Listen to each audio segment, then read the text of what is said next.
lot sizes predetermined? Yes and no. So the yes would be, for example, in safe areas. So in the cities, in the areas right around the cities, there may be predetermined lot sizes, but definitely in the cities.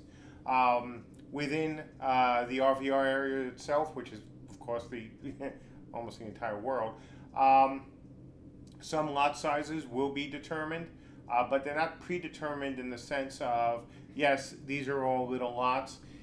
There will be some buildings you will build. Obviously, you're going to want to set up forts. Once you set up a fort, the land around that fort and inside the fort is, of course, needs to change a little bit. Lot size will also change based on what's going on with your character. If you think of hexes, for example, we may not want everything organized in hexes simply because we're going to want to give people some room to spread out, to grow, to become more prosperous and more successful. So that is one of the things we are absolutely going to, frankly, be working on for the next 2 years. Can non-crafters craft? Absolutely. Said this as well. Non-crafters will have some craftability, but crafters are the ones doing all the great stuff. Their abilities are obviously superior in every way to non-crafters. But non-crafters should be able to do some things like repair.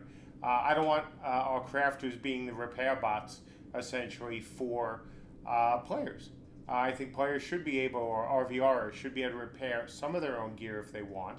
Obviously, we're going to give that ability to crafters too, but they don't have to do it. I want them to level up by making stuff, because that's what we need. But I also want the RVR players to be able to go, yeah, I think I could have stitched this up myself.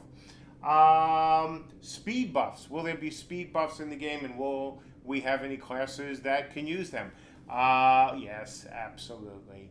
I've already confirmed that the fourth class, non-crafter class obviously, will have speed buffs, and my preference is to have it be a sound-based class as well.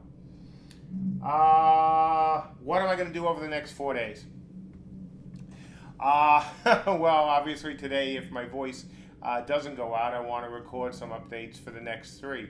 One of the things we have to do is re-record and reshoot the first video. As we get new people in for the last push, the first video needs to be redone. I need to talk about combat specifics some more, and I certainly need to talk about the map some more, no matter what happens today. In terms of other absolute updates, I would like to get another crafting one in, just for the crafters, but on the other hand, I do know there's been a lot of comments in the comment section and in other places going, oh, he's talking about crafting again?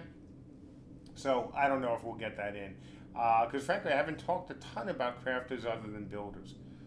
Will there be any point blank AoE? Yeah, I am sure there will be. Do I know yet if we're going to have a lot of, point blank AoE? No, I don't. We haven't even gotten to that point yet. Will there be other dungeons besides the depths? Oh, I hope so. I love the depths. I love the concept. I love Darkness Falls. I think what we're doing here is even better. To say I push for dungeons in Dark Age would be quite an understatement. So, do I want to see things inside this game that are dungeons, whether they contain resources, whether they contain other things, whether they're good for RVR? Absolutely. Will there be dungeons? Will there be dungeons with lots of PvE? You guys obviously know my answer to that already. Can you add to your pledge after the Kickstarter funds? Absolutely. We will have PayPal. The only thing is, please use the same email. You'll have to use the same email. After Kickstarter funds, we send out a backer survey. We then get your email information. We don't have it now. The only way we can tell if you're the same person, obviously when you fill the survey out, we need that same email. Will we have archers if we don't make the stretch goal? Yes, I'm sure we will. They were supposed to be an easy stretch goal. I can't imagine us funding and not making the stretch goal with PayPal. So, look, is there some bizarre world where we raise $2 million via the Kickstarter, we open up PayPal, and we make $1? Anything's possible, but I think the odds of that happening or far less than, frankly, the Kickstarter not funding. I really can't imagine it not happening.